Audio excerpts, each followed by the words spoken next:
Hello, this is my first YouTube that I've ever put out there, and I think this is awesome. I think it's gonna be a really cool series. I'm excited for it. Instagram, I love Instagram, but it's not really my jam because I am pretty long-winded and I like to talk, and I can't fit everything into a 30-minute, 30 minutes. See, so where my mind goes to 30 minutes, 30-second reel, a minute reel max. You know, everybody's attention span's only 7 seconds, so I'm gonna start doing YouTube because it's more long form, and I feel like you can get into things and topics that actually matter. So to do a little bit of an introduction, my name is Cale. Cale Orge is my full name. I live in Nashville, Tennessee. I'm currently the team leader for the Keller Williams Nashville Music City office. What is a team leader? Simply put, I run this market center for Keller Williams here in Nashville Music City. It's a job that I've always wanted, to be perfectly candid. I love it. I run the day-to-day affairs. I manage the calendar. I make sure that our agents basically have every single resource necessary for their careers to thrive, for them to thrive individually and build careers worth having and living lives worth living and have experiences worth sharing. So that's a little bit of a Kellerism right there. Why do I love the team leader role? I love, simply put, I love being in partnership with other people. I love hearing the obstacles and the challenges that people face. I love getting in conversation where you strip away the ego, you strip away kind of the fluff and the surface level things, and you really do a deep dive into what is actually going on with people and why aren't they hitting their goals? What's really holding them back, and what are the things and what are the challenges that if they overcame, man, they would be on their way to running a business that is worth having, a big business. So that's why I love this role as team leader in Keller Williams. I love being in partnership with people. I love figuring it out. And then I love people. And simply put, I love people. The other part of my job, heavy, is recruiting, finding talent that is not in the Keller Williams world and saying, hey, there might be a better way for you to do something. Why don't you join over Keller Williams? Anyway, that's a quick snippet of what I do currently. Didn't mean to go on that tangent. But a little bit about me. I grew up in a baseball family. My dad played 9 years professional baseball at the Toronto Blue Jays. I was born in Toronto, 1985, so yes, I'm a little bit older. And I grew up in a baseball locker room. When my dad retired, I think I was around 2 years old, and he right away got into coaching professional baseball. So my family picked up, left California, ended up in Florida while my dad started his coaching career. The Toronto Blue Jays spring training is in Florida. We were there for about 4 or 5 years, and as my dad started to climb the ladder within the minor leagues, he eventually became the Double-A manager for the Knoxville Smokies in Knoxville, Tennessee. We visited for 2 summers in a row. My parents fell in love with Tennessee. We ended up moving to Tennessee. I was about 9 years old and stayed there all the way to high school until I went to Alabama. Ended up going to University of Alabama, Roll Tide. Played college baseball there for 1 year. Served a mission for my church. I'm a member of the Church of Jesus Christ Latter-day Saints. So I was able to serve a 2 year mission for my church in Portugal. Spent 2 years in Portugal. By far the most amazing 2 years of my life. Think about being 19 years old, going to a different country, learning a different language, and just having some experiences that you don't get otherwise. It was an amazing time. And I eventually got drafted by the Detroit Tigers about a month before I got home from my mission. So I get home 2 years away, boom, I'm right in the professional baseball at the Detroit Tigers. Played about 6 years with them. Everything was great, going well until it wasn't. We'll dive a little bit deeper into that. Had a couple shoulder surgeries and shoulder problems and other health issues that just kind of kept me from playing baseball like I used to play it, and eventually got out, which landed me into a mortgage career. So my wife and I were living at the time in Florida, moved to Georgia really on a whim, and then as we get to Georgia, my baseball career is over. We just moved to this place where I know nobody and got into lending. Stayed in lending for 13 years. Still kind of currently do that a little bit. But for 10 years in Georgia, my company was a preferred lender for Keller Williams, which basically means for 10 years, I sat inside of a Keller Williams office every single day. So I grew a very genuine respect and love for the company Keller Williams. They were such a huge part of my business. Some of the people that I met became amazing friends. A lot of people became great mentors to me, which is why I say I've always wanted the team leader job, because I sat in the Keller Williams office, I saw this role and said, that is what really motivates me and this drives me, and I love what they do and I want that job. So this has all come full circle for me to have this career and have this position and have the opportunity here in Nashville, Tennessee. My wife and I, we have 4 wonderful children aging 15 all the way to 8. And as you know, if you're a parent, you sneeze and you know, your kids are all of a sudden in high school driving and all the things. So we are very, very blessed to have the family that we have. I'm very blessed to have the wife and the children that I have and the career that I currently have. So you know a little bit about me. You know a little bit about what drives me and things like that. What I wanted to talk about today is confidence. I have been in sales in 13 years. Before that was 6 years of professional baseball. And before that, again, I grew up playing baseball my whole life. And I had a cool privilege as a child and a young man growing up to have a front row seat to professional sports. And I can tell you firsthand that what separates the people who are making it in the major leagues and now in sales, the people who are making it in sales, versus the ones who aren't really lacking that much, they're not that far behind from a talent perspective, it's all here. It's the confidence. It's the mental side of the game. It's the mental side of sales, but specifically confidence. And there's a story that I want to tell you that I could never tell on Instagram because I can't tell in 30 seconds. And it changed the way that I felt about me. It changed the way that I felt about confidence because the year's 2009. I told you I went on a mission for my church. So I played Alabama in 2005, my freshman year, had a great year. I go away for 2 years in Portugal. I come home, I get drafted to the Detroit Tigers. So I didn't play for 2 years. 2007, I think I was able to play the last 2 weeks of the season.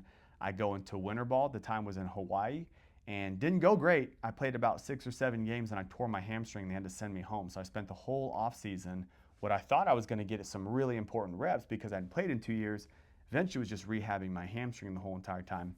So 2008, I'm in the Florida State League and I had a wonderful, wonderful year. I was a midseason All-Star. I was a postseason All-Star. Come into that winter, I am a top prospect for the Detroit Tigers.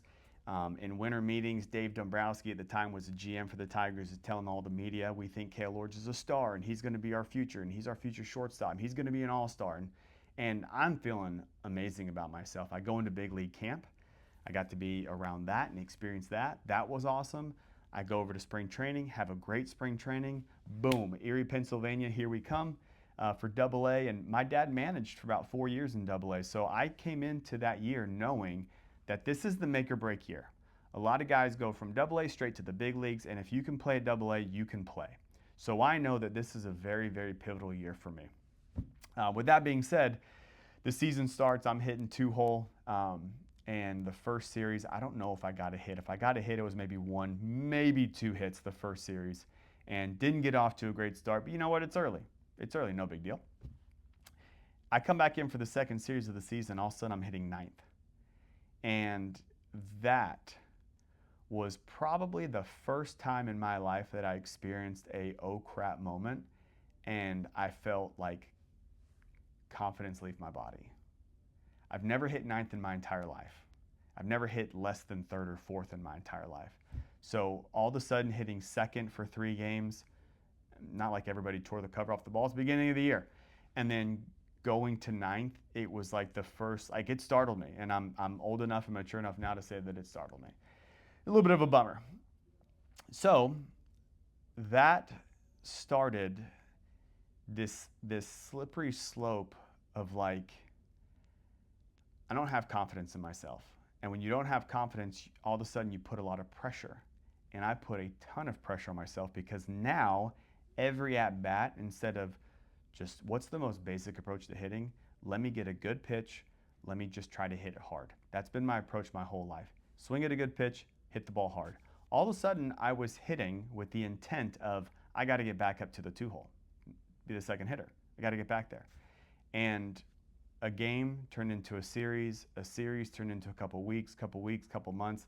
Pretty soon you're halfway through the year and I'm looking down, I'm like, this is not a good season. I'm hitting in the low 200s. I've never done that in my entire life. I'm striking out all of a sudden a ton.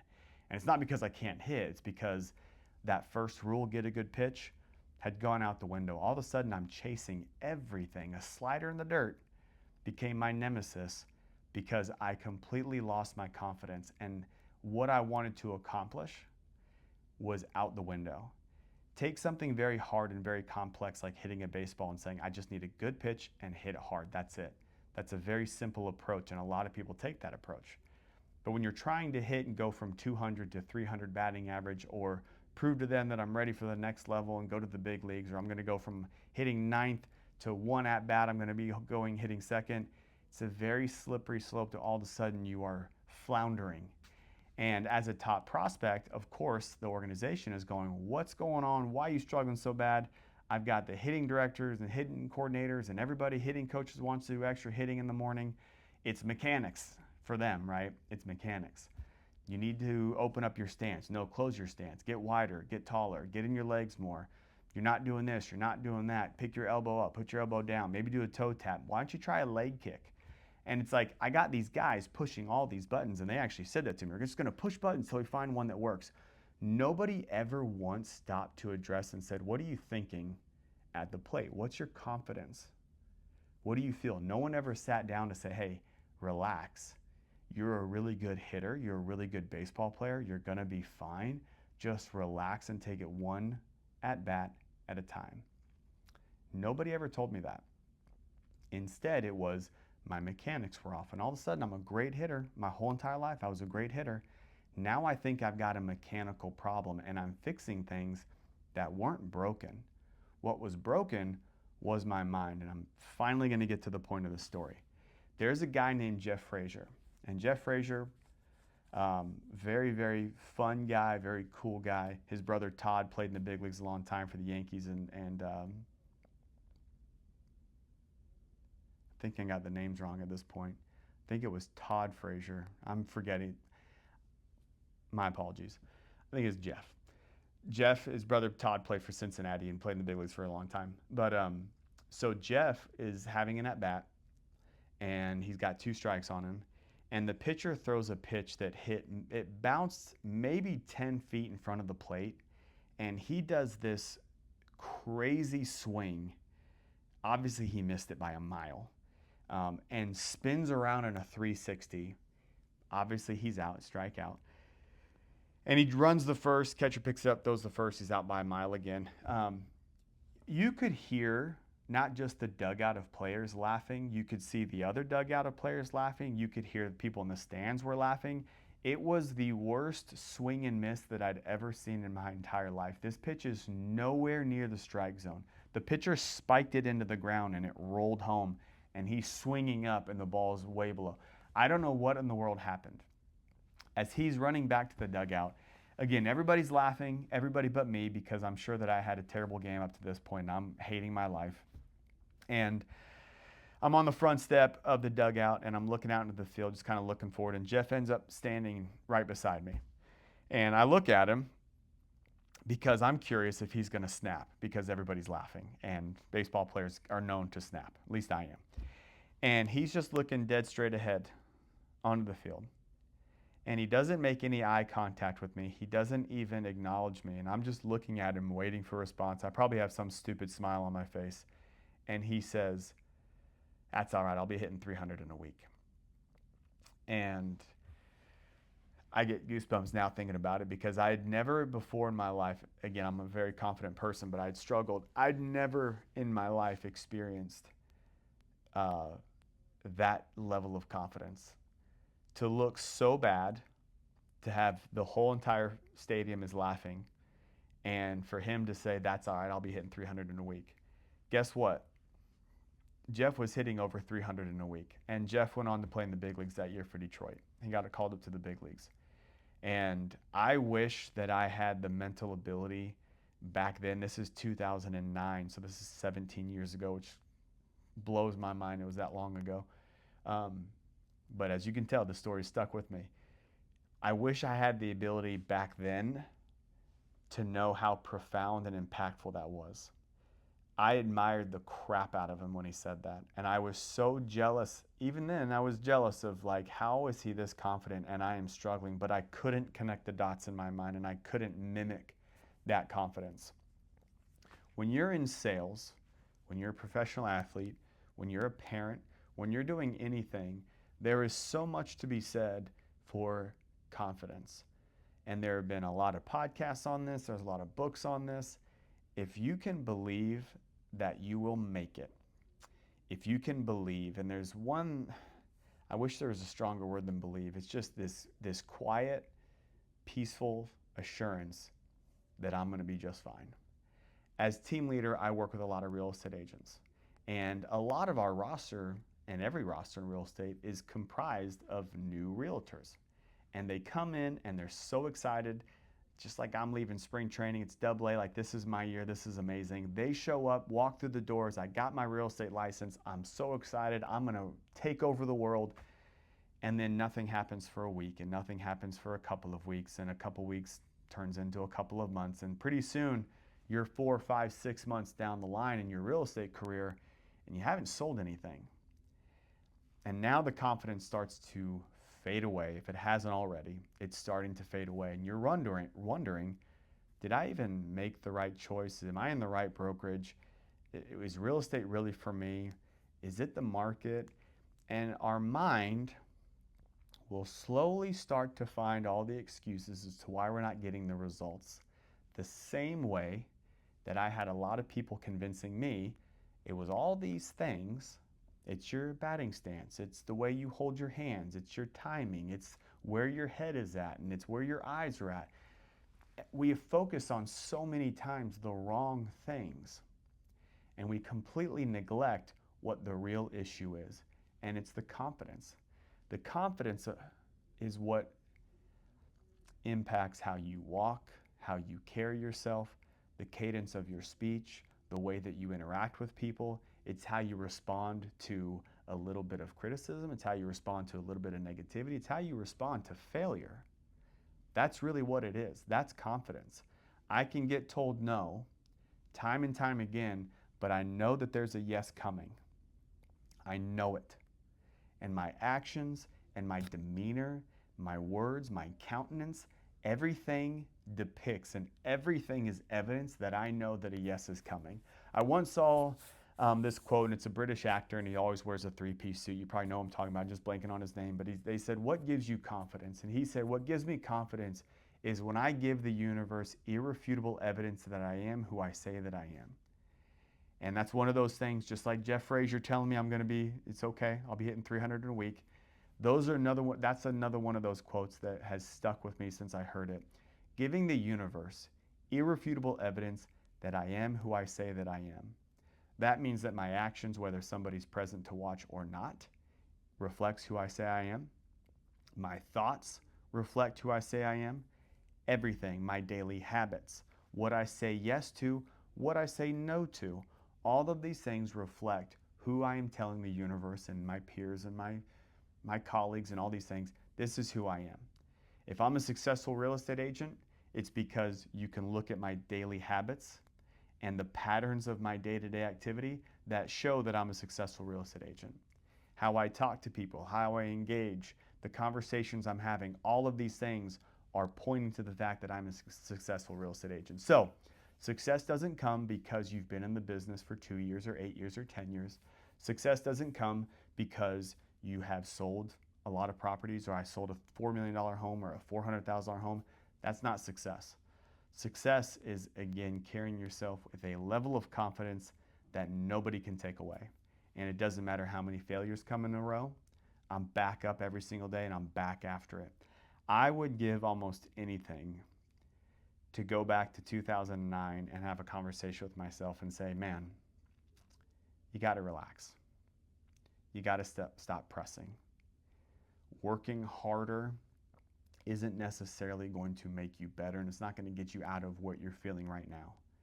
Taking a deep breath and telling yourself to calm down and everything's going to be fine. Everything's going to be fine, and have a little fun, for crying out loud.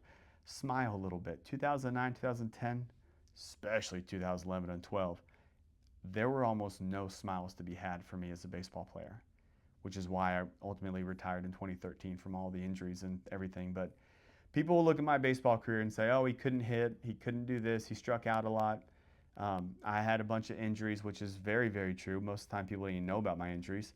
But I will say to you that none of those things kept me out of the big leagues and kept me having the career that I should have had. I completely lost my confidence. And 13 years later in sales, It's something that I've promised myself that I will never let happen ever again. I will never be found guilty of losing my confidence. So I wanted to make a video about this because I think it's a very, very common thing that people lose confidence. When you're in your quiet moments and it's just you and you're having conversations with yourself, you know the feeling. It's easy to lose confidence, but I'm imploring you to not do that. And it takes practice. Like everything else good in life, it takes practice, because that voice in your head can get extremely loud and extremely negative very quickly if you don't keep it in check. So be honest with yourself, be confident, and know that if you're having some fun and you take a little breath, that you'll get to where you want to get. I hope this is helpful. My YouTube channel, my podcast, I'm going to bring some really cool people on here. People that you may not know. They're not celebrities, they're not famous, they're not whatever. But they're good people, and they have really cool stories to tell, and there's a lot of lessons from the average person. So I hope you like this, and we'll see more of it. Have a great day.